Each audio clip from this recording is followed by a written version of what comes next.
Hello guys, welcome to my daily blog. তো আজকে সারাদিন কি কি খেলাম, এই যে সকালে ছিল পরোটা, ডাল আর ডিম ভাজা।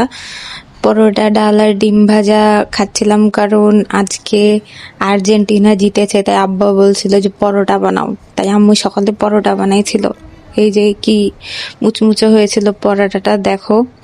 তারপরে এই যে দেখো চা খেয়ে নিলাম, কারণ সকালে নাস্তার পর আমার চা খেতে ভালো লাগে।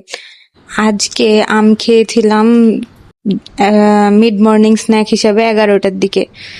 আচ্ছা, তারপর এই যে দুপুরের খাবার পেঁপে ভর্তা, এই যে খাসির মাংস, আলু আর কাঁকরোল আলুর ভাজি ছিল। আজকের দুপুরের খাবারটা আলহামদুলিল্লাহ খুব মজা ছিল, খুব মজা করে খেয়েছি। তো এই তো আমার দুপুরের খাবার, এই যে লেবু চিপে নিচ্ছি। লেবু দিয়ে ভাত মজা লাগে, একটু টক টক লাগে, খুব ভালো লাগে। এই যে মেখে নিলাম, ভাজি নিয়ে নিলাম। এই যে এখন মুখে হাহা। এই যে মাংসটা দেখো কি সুন্দর, তাই না? অনেক সুন্দর একটা পিস। তারপরে এই যে সন্ধ্যার দিকে চা খেয়ে নিলাম, দুধ চা। দেখো কি সুন্দর ঘন হয়েছে চাটা, সুন্দর না? তারপর এই যে রাত্রের খাবার, ওই একই খাবার দুপুরে যা খেয়েছিলাম তাই। ওকে, বাই।